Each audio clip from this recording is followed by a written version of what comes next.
Cześć, witam Was na kanale Rootblock i zapraszam Was na odcinek z cyklu Smart Home. Tym razem bierzemy się za porównanie dwóch zamków inteligentnych od Yale, czyli Linus L2 oraz Linus L2 Lite. Czym się różnią i który wybrać? Zapraszam na film.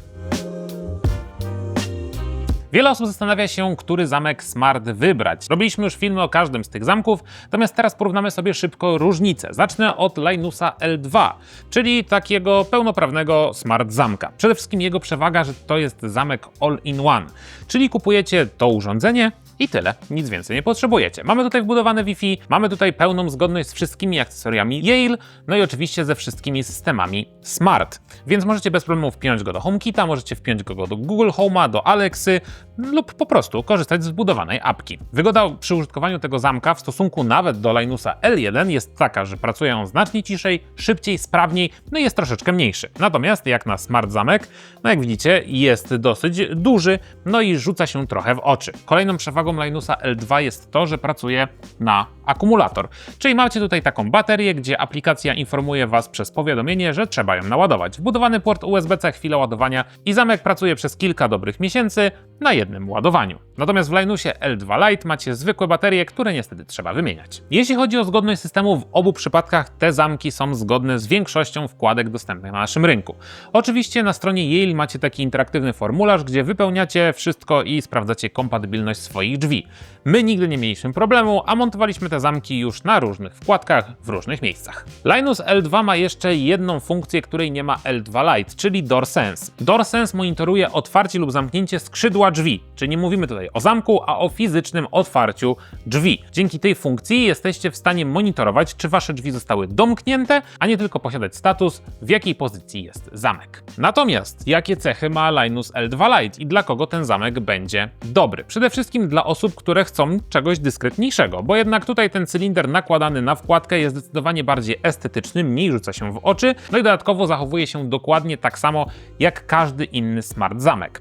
Nie ma tutaj Wi-Fi, więc jeśli chcecie wpiąć go i używać z dowolnego miejsca na świecie, musicie kupić bramkę lub możecie wpiąć go do waszego smart home, który obsługuje protokół Matter. O akumulatorach Wam już mówiłem, więc tutaj niestety zabawa z bateriami, no i obsługa zamka. Jeśli nie chcecie podłączać go do waszego smart home'u lub nie kupicie bramki, żeby podłączyć go do Wi-Fi, no to obsługa następuje albo przez akcesoria Yale, albo poprzez Bluetooth w waszym smartfonie. Oznacza to, że poza oczywiście automatyzacją, gdzie kiedy podchodzicie do drzwi, telefon łączy się z zamkiem i go otwiera, musicie wszystko obsługiwać ręcznie, stojąc blisko zamka. Jeśli natomiast chodzi o akcesoria, do których możecie podłączyć oba te zamki, no to tutaj mam na myśli głównie klawiaturę Keypad, która obsługuje czytnik linii papilarnych, a także po prostu fizyczny kod. Dzięki temu rozwiązaniu jesteście w stanie wygodnie obsługiwać oba zamki bez konieczności korzystania z telefonu i aplikacji. Kolejną cechą L2 Lite'a jest przycisk. Tutaj, żeby zaryglować drzwi od środka, jeśli nie macie oczywiście włączonej automatyzacji, no to musicie fizycznie przekręcić pokrętło.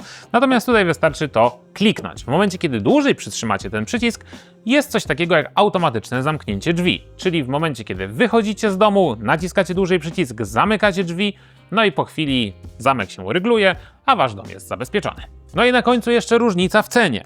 Ten zamek w zależności od oczywiście aktualnie obowiązujących promocji kosztuje w okolicach 800-900 zł. Natomiast ten jest prawie o połowę tańszy, bo mówimy tutaj o 5-6 stówkach. Więc wszystko zależy od tego, w jaki sposób potrzebujecie użytkować zamka, co wam pasuje do wnętrza. Natomiast w obu przypadkach naprawdę rozwiązania Yale są naprawdę dobre. My z tego zamka korzystamy cały czas. My wybraliśmy akurat ten model L2, dlatego że łączność z Wi-Fi, obsługa zdalna na przykład kurierów. Natomiast jeśli nawet wybierzecie L2 Lite, a chcecie dopiero zacząć przygodę ze smart zamkiem, zobaczycie, jakie to jest wygodne, że nie musicie nosić ze sobą kluczy, że możecie dać dostęp komuś do waszego domu, no i dzięki temu na miasto wychodzicie tylko z telefonem, no i nie boicie się też, że klucze zgubicie. Można też rozbudować swój ekosystem Yale poprzez na przykład wzięcie do główne drzwi tego najbardziej wypasionego zamka, natomiast na przykład modelem Lite obsadzić drzwi do pomieszczenia gospodarczego, do zapasowego wejścia na ogród, czy na przykład do garażu. Jeśli natomiast chcecie się więcej dowiedzieć o poszczególnych zamkach, oczywiście odsyłamy Was do naszych innych filmów, gdzie tłumaczymy bardziej zasadę i działanie konkretnego modelu,